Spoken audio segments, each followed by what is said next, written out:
Chapter 4. Adelmo's eyes widened as he glanced down at the paper in his hands. The name written on it was none other than Alexandru, his grandfather's name. A surge of curiosity and confusion washed over him. What could this mean? He wondered silently. Could this person who sent me this be helping my grandfather in some way? It must be the case, otherwise he would have mentioned any other relatives. Adelmo turned to Lana, his trusted friend, and shared his discovery. Lana nodded knowingly, her expression serious. I knew it was crucial for you to see this, she said. You should definitely reach out to your grandfather and find out what he knows about all of this.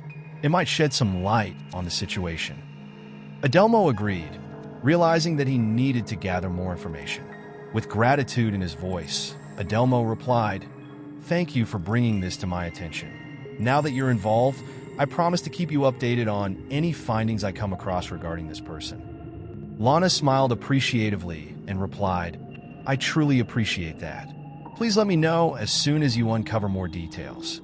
I'm eager to understand what's really going on here." Lana thought to herself, maybe the more I know, the more I can help keep him safe. Lana wanders off to see what all she can do around the store, even though she knew there wasn't much to be done. Meanwhile, Adelmo was trying to figure out who he could talk to that could figure out who this person was. He knew he needed more information before contacting his grandfather. He wondered, how can I get more information on this person?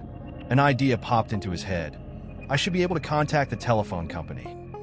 Adelmo grabbed the phone book and looked up the number for the telephone company. Once he found it, he picks up the phone, then dials the number.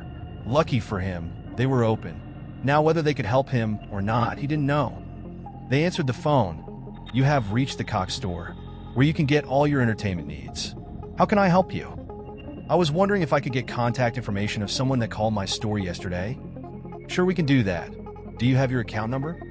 "No, I do not, but my business is Madison's Knowledge. Can I give you the phone number connected to the store?" "Yes, we can do that, but we aren't supposed to get information without an account number." "All right, I don't want you to break policy. Can you hold for a moment?" "Sure." Adelmo quickly went out to Lana.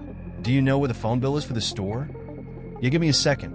She grabs a stack of bills underneath the counter and searched through them really quick and found the phone bill for Adelmo, then hands it over. "Thank you." Then he rushes off to get back on the phone. "Are you still there?" To the person on the phone. "Yes, sir, I am still here. Do you have what you need?" "Yes, I do." Started naming off the numbers.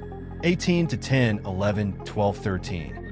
The person put the numbers in the system and brought up all the numbers that came up from yesterday. "I have the numbers from yesterday. I see there are about a dozen numbers that came up.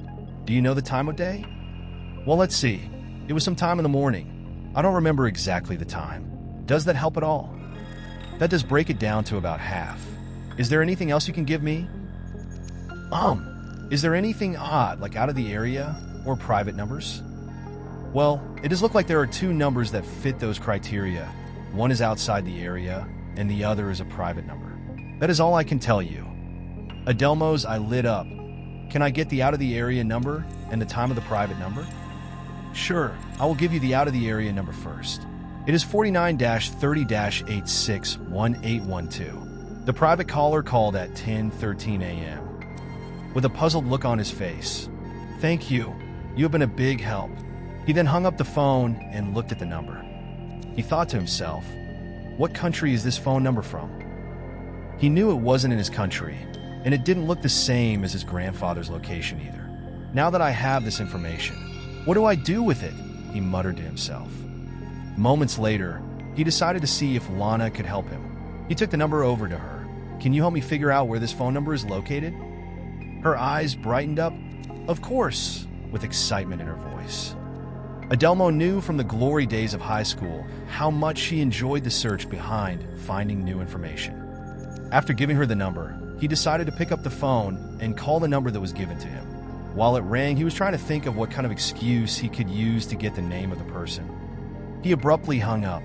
He thought to himself, before calling that number, I should see if there was anyone on record that called with that number. He went out to talk to Lana.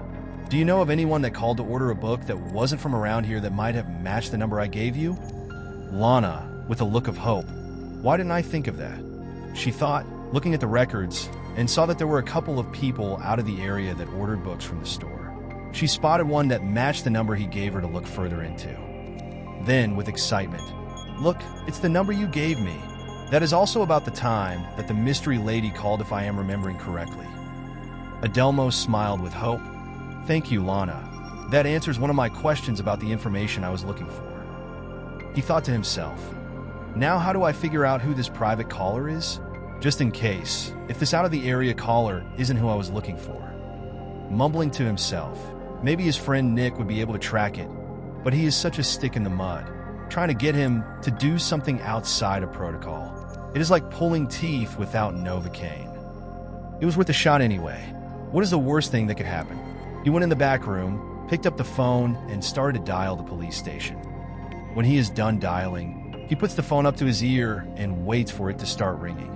Moments later, there still wasn't a ring or even a dial tone. He spoke into the phone. "Hello, anyone there?"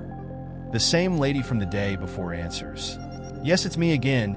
You must know within the next few days life, as you know, is going to change." He tried to interrupt. "Who are you? What are you talking about?" The lady ignored his questions and hung the phone up. Adelmo felt confused, thought to himself, then dialed *69 in hopes of getting a number.